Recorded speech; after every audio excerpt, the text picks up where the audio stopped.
Chief, thank you for your time. Appreciate it, obviously. Glad to do it. Why the decision to retire and now? You know, it is a very personal decision. I think the question I've been asked the most is probably that question, and I think that there is no one thing that I can point to say that's what caused me to do it, and certainly nothing related to the job.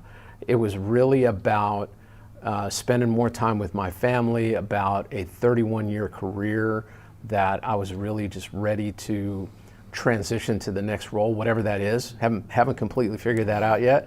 And it, it's just my time. There just comes a point where you just know.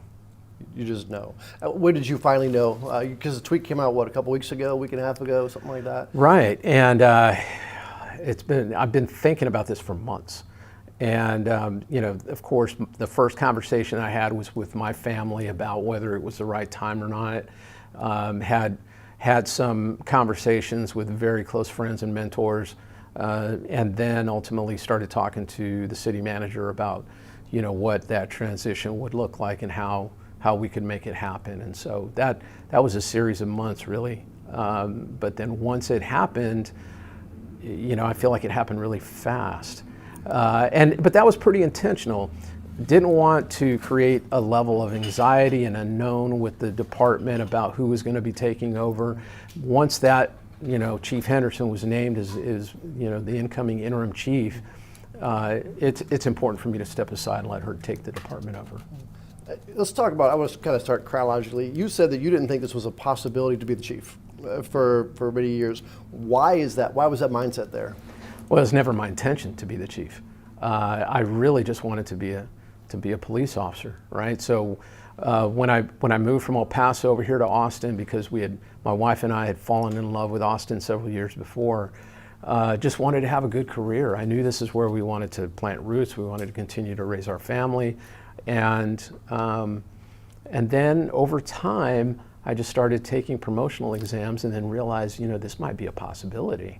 And it wasn't really until, the mid-2010s that I even started really thinking about there's an opportunity to maybe become part of the executive staff of the department and then ultimately to become the chief. Was 2 years now in the role, is that right? Yeah. 2 years. Do you feel like was enough time for you to get what you wanted to get done within the department, or not enough time? No, it's not.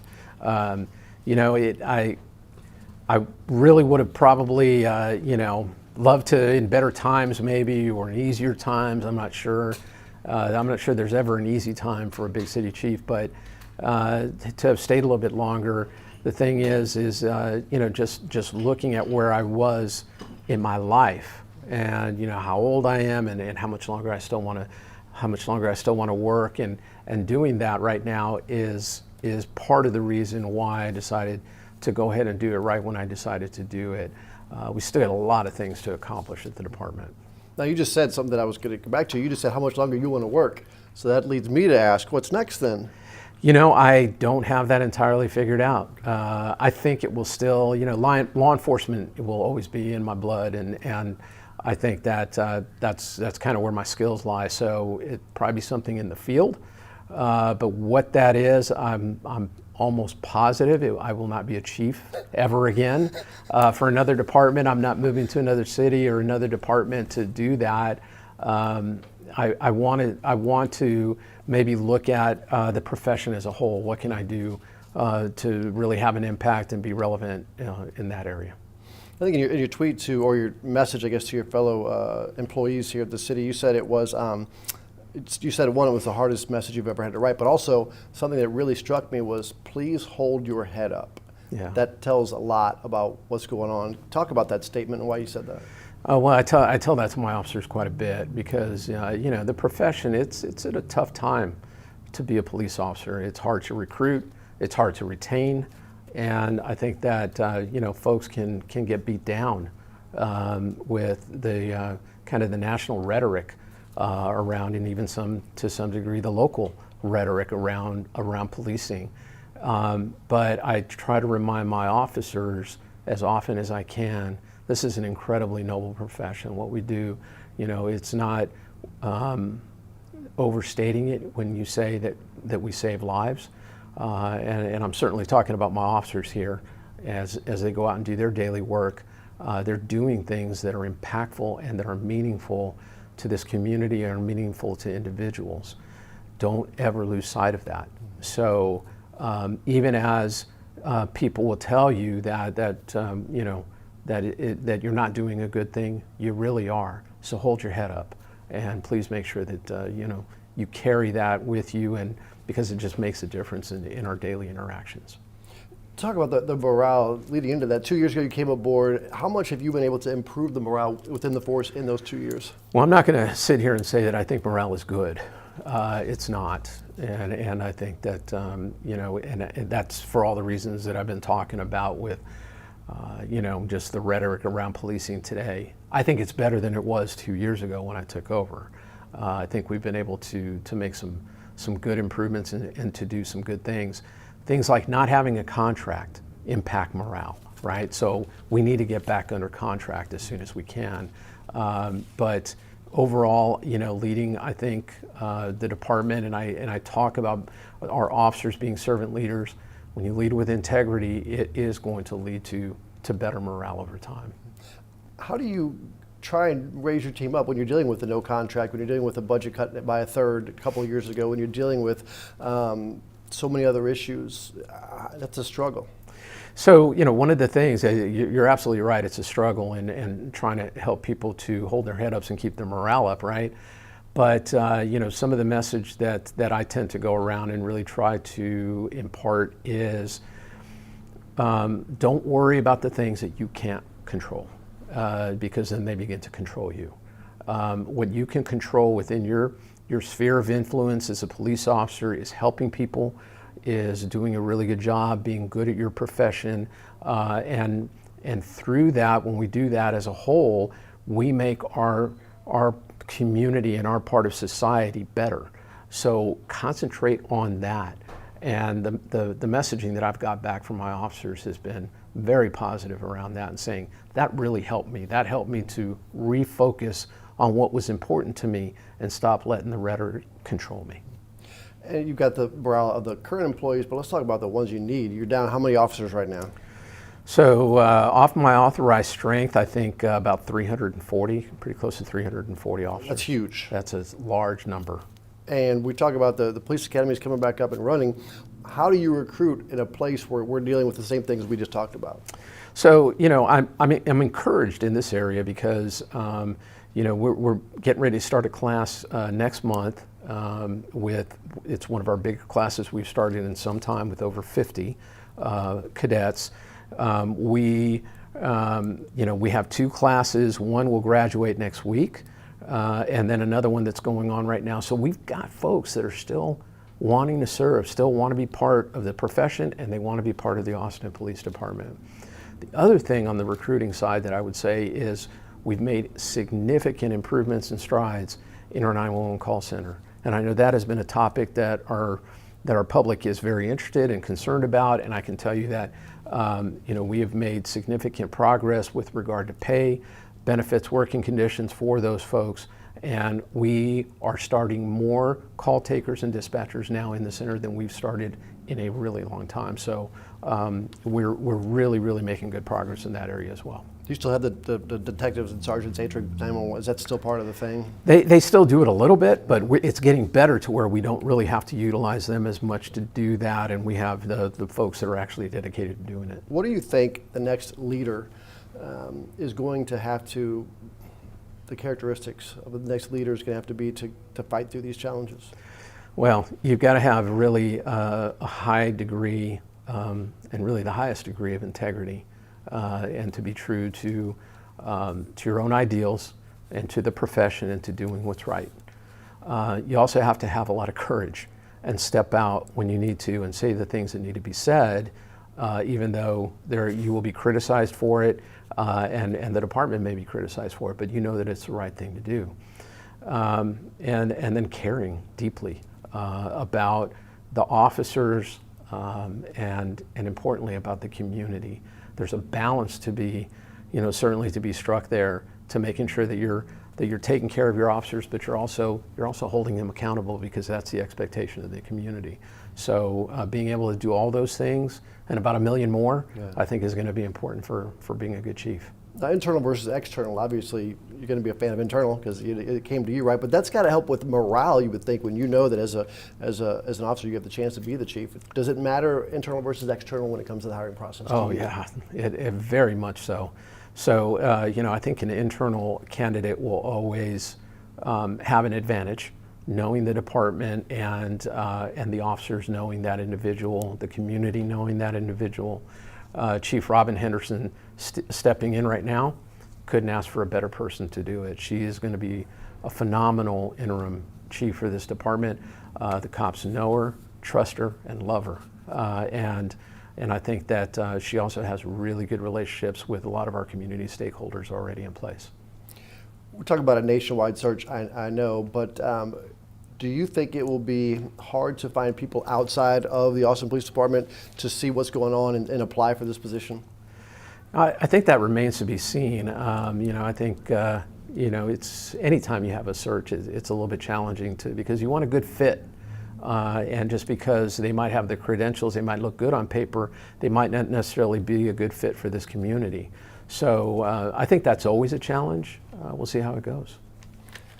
Let's see. Talking about the union contract, what do you foresee? I don't know how much you can talk about that or not, but it's a daily, I guess, struggle for your officers. What do you think needs to be done? Yeah. Well, I think that both sides need to be at the negotiation table. That's step one. And I have encouraged, I know the city's ready to go back to the table when the union feels like the timing is right. I've been in conversations with the union president, certainly, about getting back to the table. And I'm hopeful that both sides will get back there, because that's what this department needs for stability. In addition to, a permanent chief, that is a very, very big part of that. What are you most proud of over your past, well, not just the past 2 years with the chief, but as your entire 20, how many years here? 25? I got 25. 25 years. APD, What are you looking back and say, man, I'm so, maybe not proud, but I'm glad that happened? Well, I can, just looking back at my career as a whole, I've always, my favorite part of being a police officer was doing investigations, being a detective. That was my favorite rank, because we were impacting crime, and towards the end of that stint, it was violent crime. I was working, in homicide investigations and robbery investigations. I loved doing that kind of work. As a chief, I think that the relationships that we've built in the community, which have improved during my tenure, as well as some of the things that we've been able to do to increase transparency, like the releasing the videos within 10 days when we have a critical incident, the sexual assault investigation improvements that we've been able to make, and a few other things I think are going to be a legacy that will help in those areas of both trust building and improved victim outcomes for victims of crime. Going back just quickly to the riots of 2020, officers died at beanbags. What was that like trying to, you can't control everybody out there. How was it, what was your mindset going through that?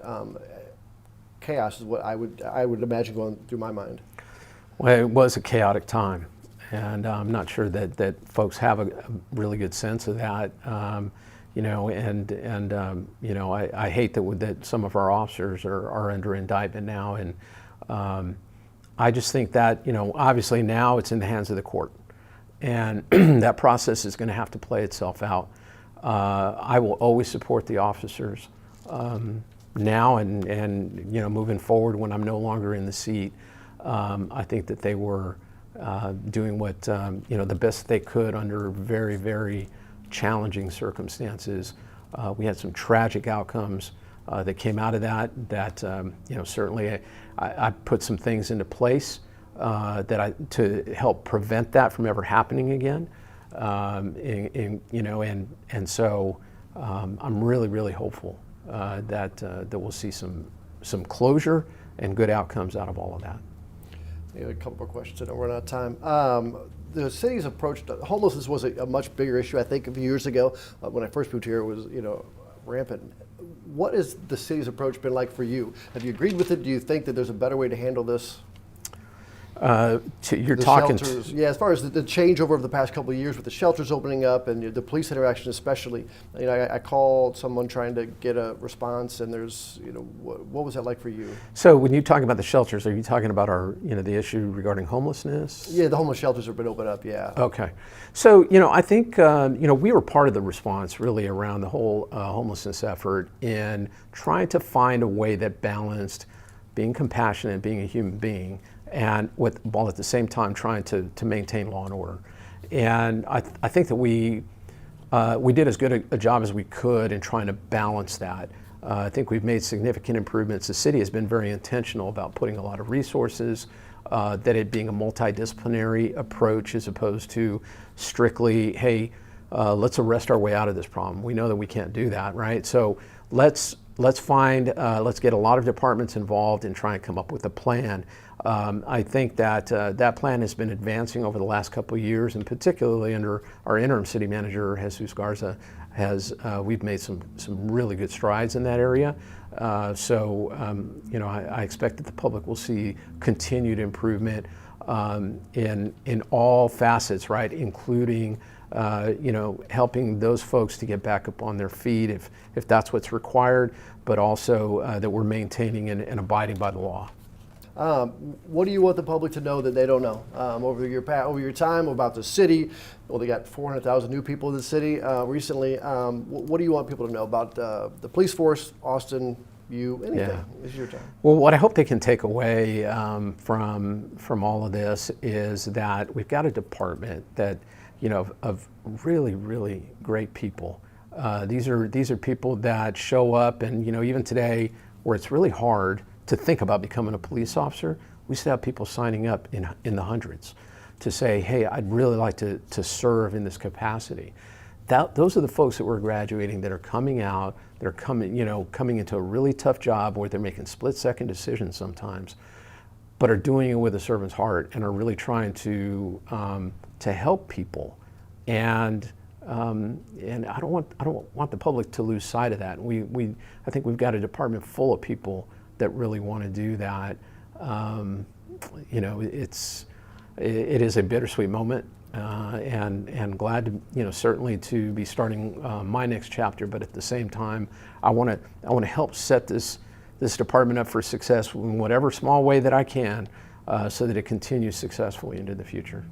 Oh, last question. The EPS partnership, that was that a struggle for you, or was it something you welcomed because it was on, then it was off again, and then the governor said, well, no, we patrol everywhere. What was that like to you? Because were you caught in the middle of that? To some degree, you can't help but feel like that, I think, a little bit, because we are the law enforcement, the main law enforcement agency in this area. And so, I certainly welcomed them coming in. I thought they were a good force multiplier for us, and being able to help to kind of get a handle on our violent crime in the city, and to look at traffic safety and some other issues. I think certainly I think probably everybody, if we go back and do things a little bit differently, we might do that. I was trying to be very intentional about the way that we were deploying, to make sure that I was listening to the community and that we were making adjustments based on the feedback that we had gotten from the community. So at some point, I hope we get them back. I really do. I think that, at least as a formal partnership, I know they're still here. I just don't have the insight as a chief any longer into what they're doing. And I don't think that's necessarily a good thing, because there is no formal partnership. So hopefully we can get that going again in the future. Not knowing what's going on in your city is probably a problem. Yeah, I mean, like, they've always been here. Yeah. And they don't share with me, hey, here's what we're working on. When we had a good formal partnership, that was happening, and we knew exactly how they were deploying, where they were deploying, and so forth. So that helped us to, on how we were going to deploy. So we really don't have that anymore, and I'm hopeful we can get it back some point. I think that's all I got. Is there anything else you wanted to add that I missed that you want to say? What I would wrap up with, I think, is just like a thank you to this community for giving me the opportunity to to do this job, which I viewed as a complete honor and privilege to be able to serve as chief in this city and help keep it safe.